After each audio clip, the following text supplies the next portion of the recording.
أهلا. لم يكتب للرجاء البيضاوي الفوز بلقب بطولة المغرب إلا سنة 1988، لكن لقب البطولة دائما ما كان قريبا من فريق منذ انطلاق البطولة غدا الاستقلال. فإلى حدود سنة فوز الفريق الأخضر بلقبه احتل الفريق الصف الثاني مواسم 65-66 و85-86، وفي المناسبتين معا كان الفائز باللقب هو الوداد وبفارق نقطتين، ثم موسم 73-74 ودائما بفارق نقطتين، لكن هذه المرة وراء حامل لقب رجاء بني ملال، كما احتل الصف الثالث 8 مرات سنوات 60 و63 و68 و70 و73 و75 و76 و81 و84 بدون الحديث عن مواسم احتلاله للصف الرابع.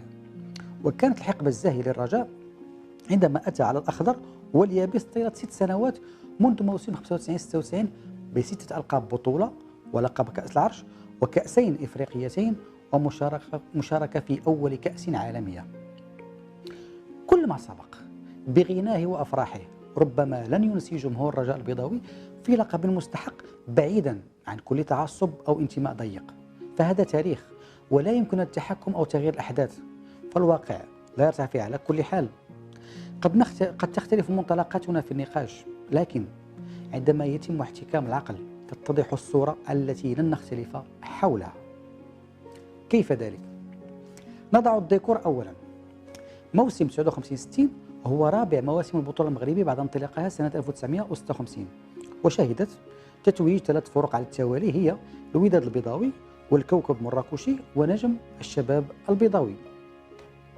خلال هذا الموسم كان الصراع على أشده بين 4 فرق، هي النادي القنيطري الذي يخوض موسمه الرابع مع الكبار، والرجاء البيضاوي الذي احتل الصف الرابع في الموسمين السابقين، والجيش الملكي الصاعد حديثا للقسم الأول وحامل لقب كأس العرش السنة السابقة، والوداد البيضاوي حامل أول لقب للبطولة بكل المرجعية الوطنية التي يحملها معه خلال فترة الحماية الفرنسية.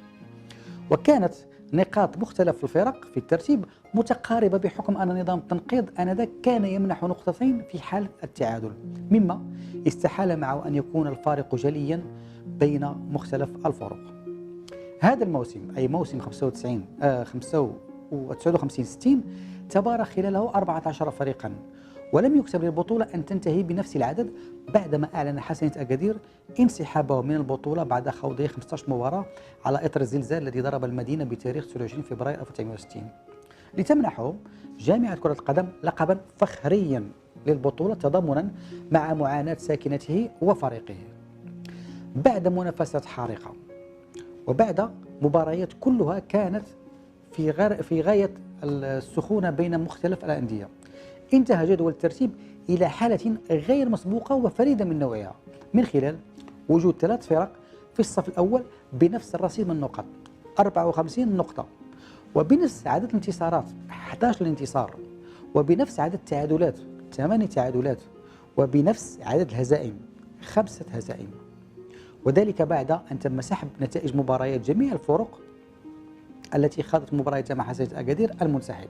لكن كان هناك فارق واحد، وهو النسبة العامة التي تعد الوحيدة التي شكلت الفارق، فقد كانت بزائد 18 هدف لصالح الرجاء من خلال تسجيل خط هجومه ل 32 هدف واستقبال شباكي ل 14 هدف، وبزائد 16 للجيش الملكي من خلال تسجيله 34 هدفا واستقبال شباكي ل 18 هدف، وبزائد 15 هدف للنادي القنيطري من خلال تسجيل خط هجومه ل 36 هدف واستقبال مرماه ل 21 هدف.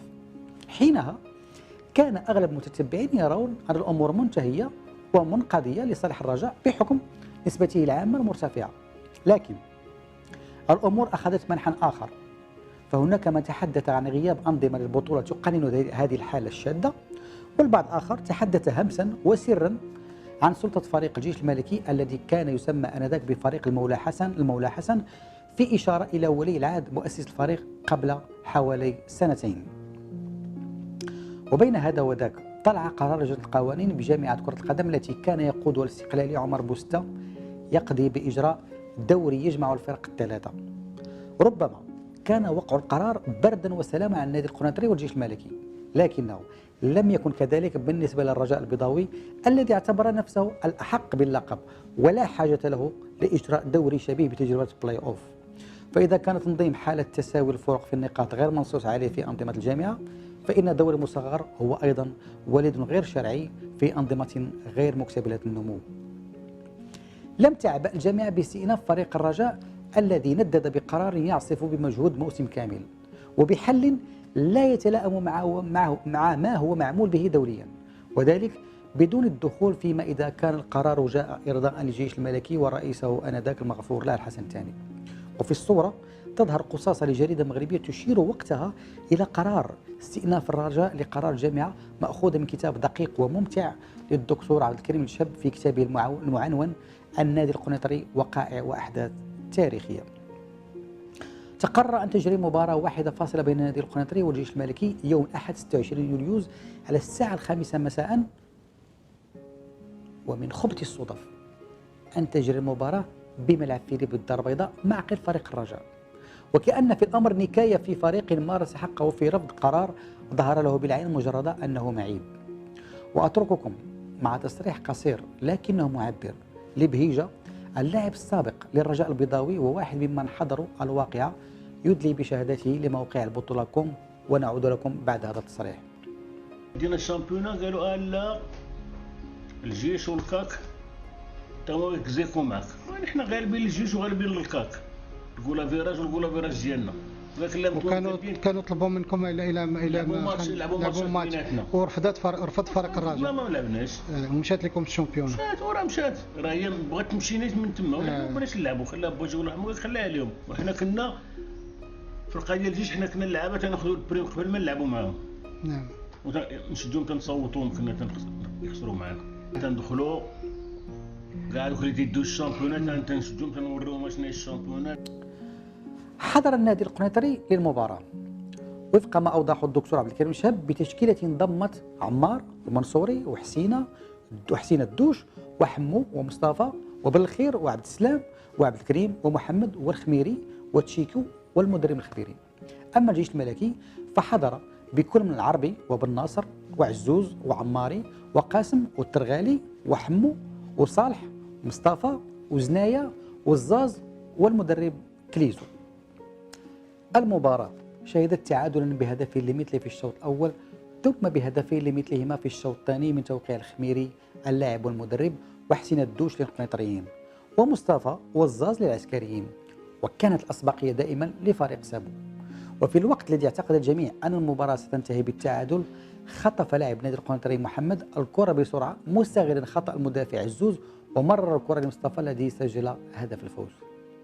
الطريف في الأمر أن النادي القنيطري الفائز بلقب البطولة لم يكن من المنادين بإجراء دوري مصغر بين الفرق الثلاثة، كما كان وهذا من مكر الكرة صاحب أضعف نسبة من الأهداف بعد نهاية البطولة مقارنة مع كل من الرجاء والجيش الملكي.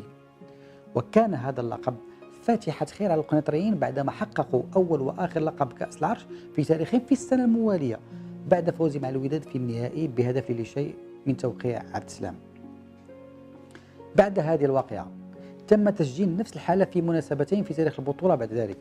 الأولى موسم 66-67 عندما تساوى الجيش الملكي ونهضة السطات في النقاط ب 59 نقطة، وفاز الجيش الملكي باللقب لتفوقه بالنسبة العامة بزائد 16 مقابل 13 للسطاتيين.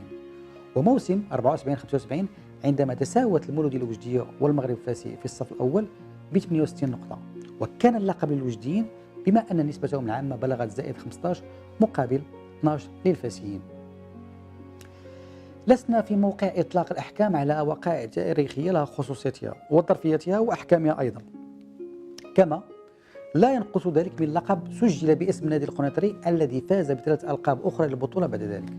لكن الحقيقة التي قد يتنازع حولها البعض كل من واقعه هي أنه لو تم الاحتكام للعقل والمنطق فإن أول لقب للرجاء كان سيتحقق موسم 59-60 وليس موسم 87-88. لكن ربما الشجاعة خانت من كان يؤمن حينها بحق رجاء في لقبه الأول. في كلمة قد تزعج البعض وقد تسعد البعض الآخر: هو لقب سرق من فريق يستحقه. نقطة إلى السطر. طاب يومكم.